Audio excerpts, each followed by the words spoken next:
a mënish më na tregu çysh është gjendja aktuale tek nën stacionin në komunën e Drenase? Po, jemi këtu në nën stacionin 220 kV, 220 kV Drenasi, i cili furnizon komunën dhe rrethinat e qytetit të Drenasit.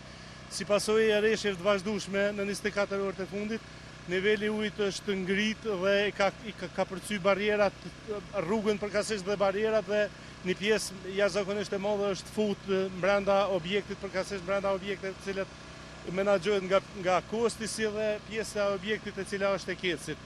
Për shkak të rritjes nivelit të ujit, ne jemi detyruar që përkohësisht të shkyqim pajisjet me qëllim që të ruajmë stabilitetin e pajisjeve si dhe rikthimin e gjendjes në momentin që krijohen kushtet.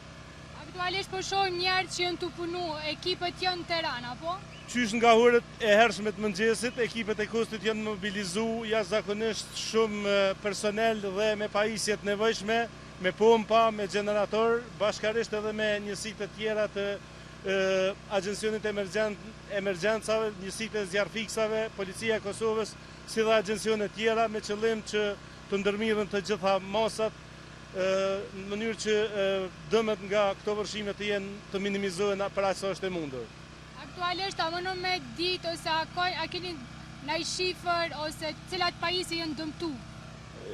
Sa i përket pajisjeve të kostit, nuk kemi dëmtim pajisjeve, po e sheni që aty pompat vazhdimisht po nxjerrin ujin.